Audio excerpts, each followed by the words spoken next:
Hello students, in my last video we read the first half of lesson My Childhood, the autobiography of APJ Abdul Kalam.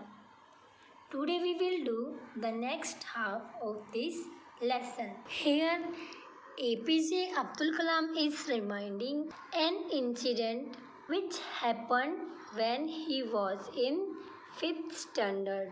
One day when I was in the 5th standard at the Rameswaram elementary school कि एक दिन जब मैं Rameswaram elementary school के 5th standard में था, a new teacher came to our class. हमारे class में एक न्यू टीचर आए. I used to wear a cap which marked me as Muslim. कि मैं एक कैप पहनता था और वो कैप किसको मार्क करती थी कि मैं एक मुस्लिम हूँ. जैसे मुस्लिम लोग कैप पहनते हैं वैसे ही APJ अब्दुल कलाम भी कैप पहनते थे. And I always sat in the front row next to Ramanadha Shastri. और वो हमें बताते हैं कि मैं हमेशा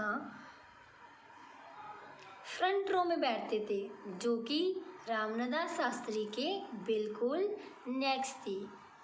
हु वोर the sacred thread.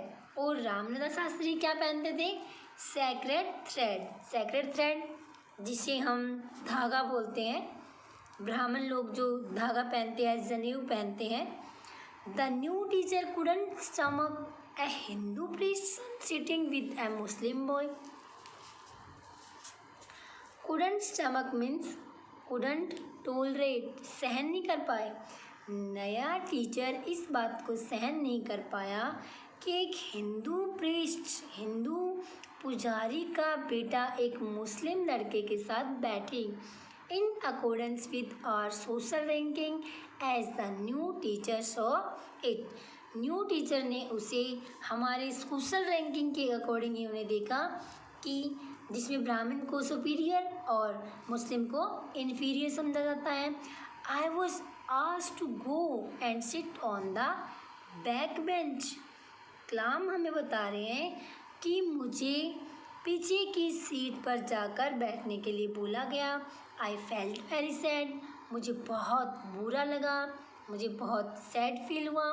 And so did Ramanadha Shastri. और रामनदा शास्त्री को भी बहुत बुरा लगा. He looked utterly downcast as I shifted to my seat in the last row. Downcast, sad और डिप्रेस्ड. वो बहुत ही उदास लगा जैसे ही मैं पीछे की सीट पर शिफ्ट हुआ. The image of him weeping. और उसे देखकर ऐसा लग रहा था जैसे रामनदा शास्त्री क्राई कर रहे हो, रो रहे हो. उनकी रोने जैसी सूरत हो गई थी. When I shifted to the last row left a lasting impression on me. जैसे ही मैं लास्ट सीट पे लास्ट रो में शिफ्ट हुआ और रामनदा शास्त्री का जो रोने जैसी शक्ल हो गई थी. क्यों? क्योंकि उन्हें बहुत बुरा लगा था. Left a lasting impression on मी. और इस चीज़ ने मेरे ऊपर एक कभी भी अनफॉरगेटेबल, कभी भी ना भूले जाने वाला इम्प्रेशन, प्रभाव छोड़ा.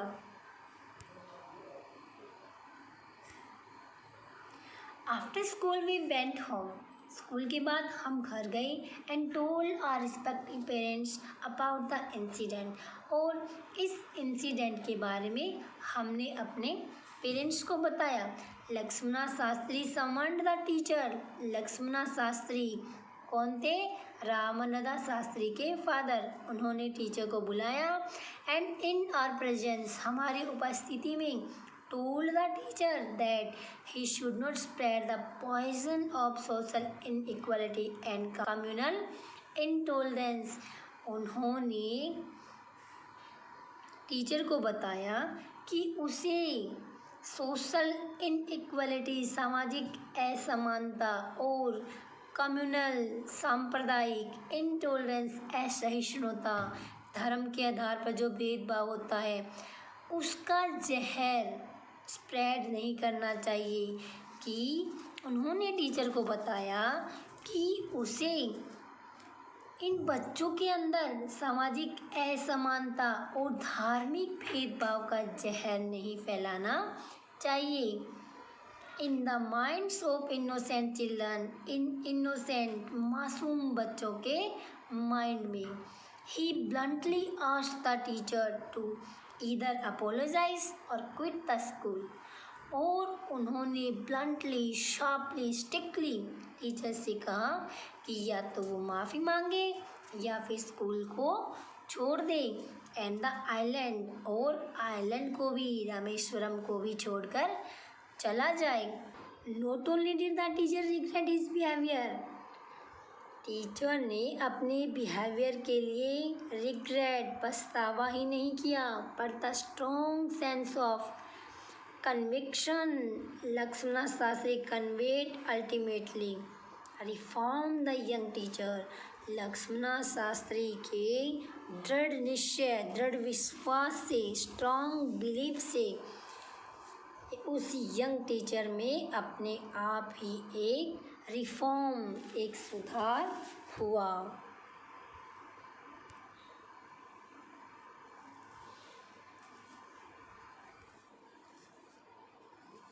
On the whole, the small society of Rameswaram was very rigid in terms of segregation of different social groups. Rigid, rigid means strict. Segregation, separation.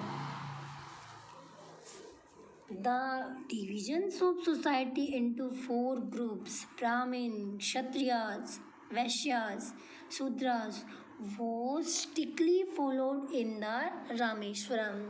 Rameswaram में सोसाइटी के जो डिविजन्स थे 4 ग्रुप्स में, ब्राह्मीण, क्षत्रियास, वैश्यास, शूद्रास, इनका स्ट्रिक्टली से फॉलो किया जाता था।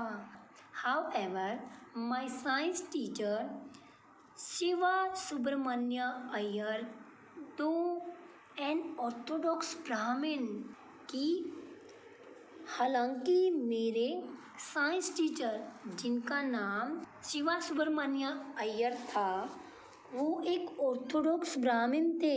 Orthodox, one who follows the religion strictly, जो किसी भी धर्म का बहुत ही स्ट्रिक्टली से पालन करते हो। With a very conservative wife, और उनकी जो वाइफ थी वो बहुत ही कंजर्वेटिव थी। Conservative means traditional. वो समथिंग ऑफ ए रिबेल, उनमें कहीं न कहीं इसके खिलाफ एक विद्रोह की भावना थी। He did his best to break social barriers so that people from varying backgrounds could mingle easily. उन्होंने सामाजिक बैरियर्स को तोड़ने के लिए अपनी पूरी कोशिश की ताकि अलग अलग बैकग्राउंड्स के लोग आसानी से आपस में मिलजुल सके। He used to spend hours with me, वो मेरे साथ घंटों स्पेंड करते थे। एंड वुड से, और कहते थे, Kalam, I want you to develop, मैं चाहता हूँ कि तुम डेवलप हो। So that you are on par with the highly educated people of the big cities।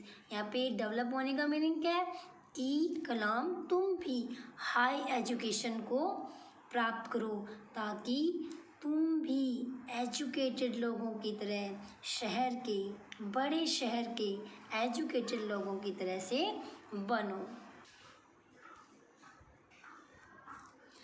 One day he invited me to his home for a meal। एक दिन उन्होंने मुझे अपने घर भोजन के लिए इनवाइट किया। His wife was horrified at the idea of a Muslim boy being invited to dine in her ritually pure kitchen। उसकी वाइफ इस बात पे बहुत हॉरिफाइड हो गई, भयभीत हो गई कि उनकी रिचुअली प्योर किचन, जिसमें किसी मुस्लिम बॉय की या फिर इन्फीरियर रिलीजन वाले इंसान की एंट्री ही नहीं हो सकती थी, क्योंकि उनकी जो किचन थी वह रिचुअली प्योर थी। और वो इस बात पे बहुत ही डर गई थी कि उनके हस्बैंड ने एक मुस्लिम बॉय को उनके घर पर खाना खाने के लिए इनवाइट किया है। Here ritually pure means kept protected from all outside influences for the observances of religion. She refused to serve me in her kitchen. उन्होंने साफ मना कर दिया कि मैं एक मुस्लिम बच्चे को अपने किचन में खाना नहीं खिलाऊंगी। Shiva Subramania Iyer was not perturbed, लेकिन शिव सुब्रमण्य इससे बिल्कुल भी अपसेट नहीं हुए। No did he get angry, ना ही वो गुस्सा हुए विद दिस वाइफ, अपनी वाइफ से, but instead served me with his own hands, बल्कि इसकी बजाय उन्होंने मुझे अपने खुद के हाथों से अपने हाथों से खाना सर्व किया। And set down beside me, और मेरे पास बैठ गई। टू ईट हिज मील, अपना खाना खाने के लिए। His wife watched us from behind the kitchen door, और उसकी वाइफ किचन के डोर के पीछे से सब कुछ देख रही थी। I wondered whether she had observed, मुझे आश्चर्य हुआ, whether she had observed any differences, कि क्या उसे कोई डिफरेंस लगा in the way I ate rice, कि जिस तरीके से मैंने राइस खाए, ड्रैंक वाटर, पानी पिया, और clean the floor after the meal, और खाना खाने के बाद में फ्लोर को साफ किया। When I was living his house, जब मैं उनके घर से जा रहा था। Shiva Subramania Iyer invited me to join him for dinner again. Shiva Subramania, जो कि कलाम के साइंस टीचर थे, उन्होंने फिर से कलाम को नेक्स्ट वीकेंड पे फिर से डिनर के लिए इनवाइट किया। ऑब्जर्विंग माई हेजिटेशन, उन्होंने इस चीज़ को नोट किया कि मैं काफ़ी हेजिटेट था। He told me not to get upset, उन्होंने कहा कि अपसेट मत हो। सेइंग, ये कहते हुए, once you decide to change the system, एक बार जब आपने सिस्टम को चेंज करने का डिसाइड कर लिया हो, such problems have to be confronted, तो ऐसी प्रॉब्लम्स का सामना करना ही पड़ेगा। When I visited his house the next week, जब नेक्स्ट वीक मैं उनके घर गया, शिवा सुब्रमण्य अय्यर की वाइफ खुद उन्हें किचन में लेकर के गई and served me food with her own hands, और अपने खुद के हाथों से मुझे खाना परोसा।